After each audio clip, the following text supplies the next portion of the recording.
Be sure to check out Big Boy Collectibles for all your G.I. Joe action figure needs. Whether it's vintage or new, Big Boy Collectibles has it. Check them out at bigboycollectibles.com. What's up, everyone? ODC, that's me here. In today's review, we're going to take a look at the WWE Elite Series Collection Flashback. Bret the Hitman Hart from his Hart Foundation days when he was the tag team champions with Jim the Anvil Neidhart. This is a figure. When I first saw the protos, I was like, I have to get that. I have every single Elite Bret Hart figure, and this is just one to add to the collection that I'm really happy about. It comes with his sunglasses and his old school, my favorite tag team championship belt, the WWE tag, or back then WWF World Tag Team title belt. There's some side artwork. There's the back. He's 6 foot, 235 pounds. He's from Calgary, Alberta, Canada. His signature move, or his finisher, is the sharpshooter. But back then, actually, his finisher was the Heart Attack, which was a double team move with Jim the Anvil Neidhart and himself. But just my little addition to the info there. He's a WWE champion 5 times. He's an Intercontinental champion. He's a World Tag Team champion, a King of the Ring, 2006 Hall of Fame inductee. They need to add in there that he also won a Royal Rumble co-winner, and I would say WCW champion and WCW US title holder. There's Kevin Owens in the line. There's Samoa Joe. I definitely got to pick up a Samoa Joe. Definitely got to pick up a Kevin Owens. And I definitely got to get Jim the Anvil Neidhart. I'm a big Alberto Del Rio fan, so I might actually get this whole wave if I can track him down in store. Definitely not trying to pay online prices, though, because that is crazy. Anyway, let's get Bret the Hitman Hart out of package, and we'll be right back. Okay, and we're back with Bret the Hitman Hart out of package, and I gotta say, he looks really good. This is a really solid figure, top to bottom. I really dig the new head sculpt for him. It's a younger Bret the Hitman Hart head sculpt.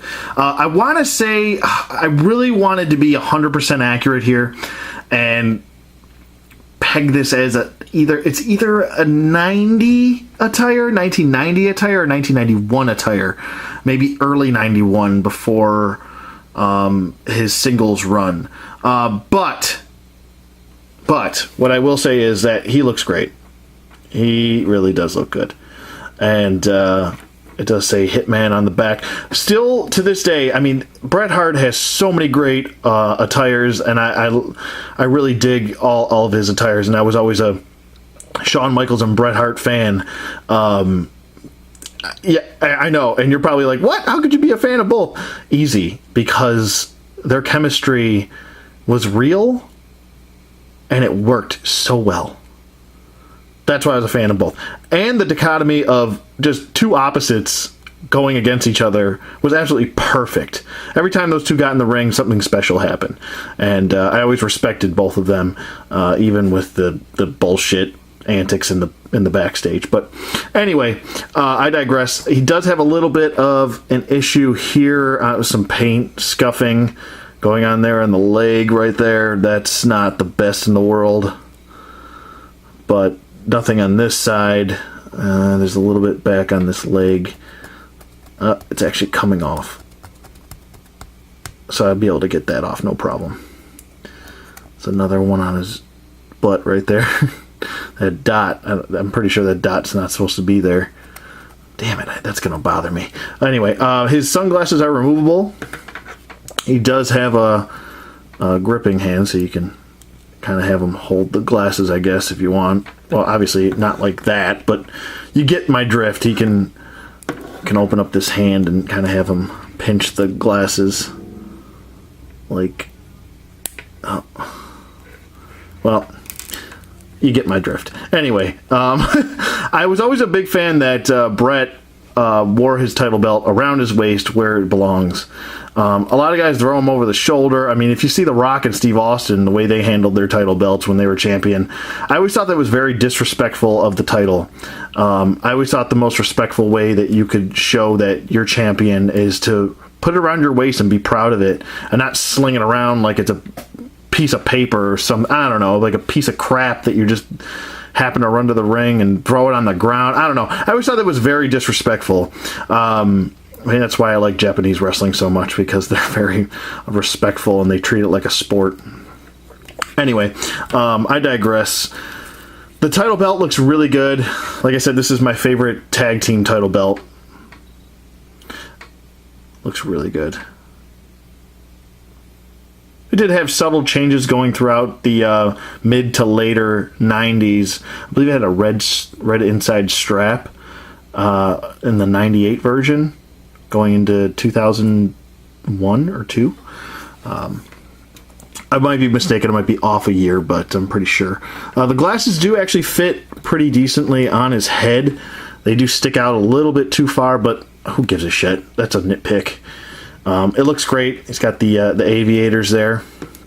And funny story about why he wore glasses was actually because he was very nervous doing promos. He wasn't the best on the mic, and he never claimed to be. He got better towards the later of his WWF career, but in the beginning he was so nervous about doing promos and he couldn't focus that they gave him sunglasses to kind of create a barrier, a mental barrier between himself and the camera. So, and then his promos just kept getting better and better and better and better, and it just works with the character. He just looks like a badass. I really dig this face sculpt for him. It is a beautiful visualization of a younger Bret Hart here.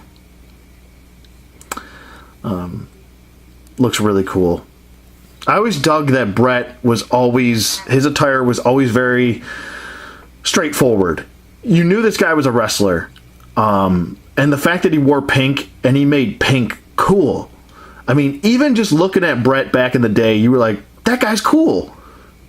And he wears pink. You know what I mean? Like, not a lot of wrestlers were wearing pink around that time. I think Rick the Model Martel was, but he would wear purple, and he wore blue a couple times, and but he was also, a villain, and most villains were seen wearing pink, which you would think that wouldn't work, but it also does.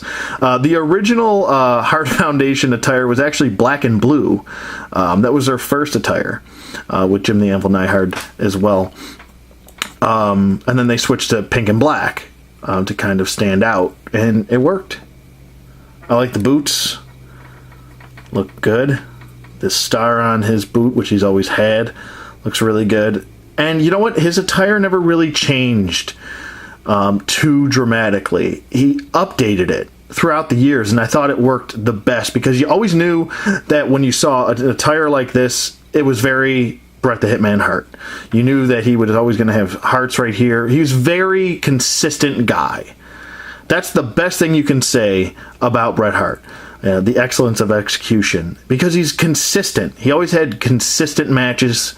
He's a very consistent worker. He was a really awesome dude in the ring. Very awesome dude in the ring. Very professional. And I think the shoulder pads look really good. Really dig the Hitman logo on the back there. Your standard elite collection, or elite body articulation and range of motion here. Not going to go through it. But I will go, no jive turkeys. There's no jive turkeys in that neck. No. But he's good. There's no loose parts on him that I know of that I'm noticing. So that's really good. He does have the frozen ankle syndrome. So there's that to point out. But his ankle pivots are working good. That's good too. And no issue there. I have to pick up Jim the Anvil Neidhart to go with this guy. I mean, I just can't have him alone. He needs his buddy. Hopefully down the road we get an updated Jim the Anvil Neidhart when he was in the Hart Foundation in the later years, in the in the what's wrong with me? The Attitude Era Hart Foundation days. Or I shouldn't say Attitude Era, it's technically still the New Generation. It didn't become technically the Attitude Era until 1998. So 97 was still actually the New Generation, technically. If you look it up, trust me, look it up. But the overall, I really like this figure. I would definitely give it 2 thumbs up, and definitely recommend you pick this up. If you're remotely a Bret Hart fan, or if you just want updated Hart Foundation Bret Hart action figure, this is the route to go. He looks great. I have all the Elite Series Bret Hart figures, and I love them all, and I like him equally.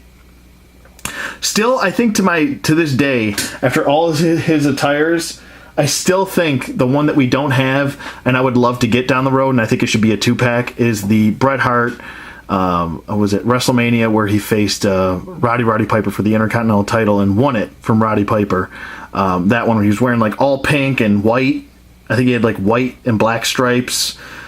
I don't know why, I just love that attire, and that match was fantastic.